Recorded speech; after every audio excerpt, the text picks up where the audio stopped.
Welcome to our quarterly webcast, a short interview offering a close-up experience with one of our NNIP investment professionals.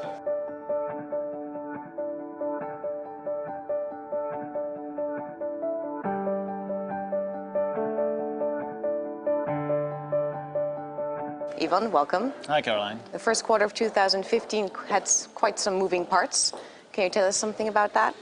Yeah, a lot happened again in the first quarter. So amongst other things, currencies and central banks playing a leading role. So what we've seen that global equities, global real estate posted positive performances again, especially when measured in euros. Because obviously the appreciation of the US dollar versus the euro for around 11%. We did see government bond yields coming down much further in Europe, especially looking at the German Bund setting new record lows. Now, a couple of reasons for the Eurozone government bond yield trend: low inflation, very modest economic growth, and of course the ECB bond purchase program. Quite some developments there. Does that imply that you carried out some changes within your portfolio, or did you carry on the same path as last quarter? No, we did some, but on average, I can say that we kept basically our risk-on stance, meaning we were predominantly allocated to global equities and also to global real estate in the risky asset part of the portfolio. We did make a few changes. Next to that, we sold our global high yield position in the beginning of the quarter. We scaled down the interest rate sensitivity of the fund as well, and we sold some of the government bond positions that we had. And did these changes pay off in the end?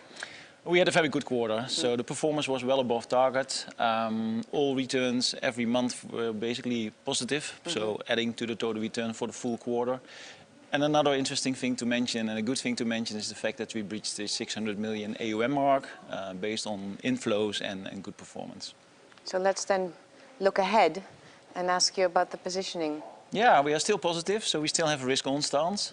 So on the asset class positioning, we still have an overweight or tilt towards global equities, and more specifically to Eurozone equities and Japanese equities, and to global real estate. Now, looking at real estate, fundamentals are still supporting for that asset class. It's also an asset class that will basically profit a lot from the search for yield theme, we think. On the equity side, earnings momentum, earnings growth, valuations are still supporting that asset class as well. So we keep a risk-on stance for those asset classes. Good update. Thank you, Iwan. Thank you. And if you would like to find out more about this strategy or any other strategy, do visit us at nnip.com.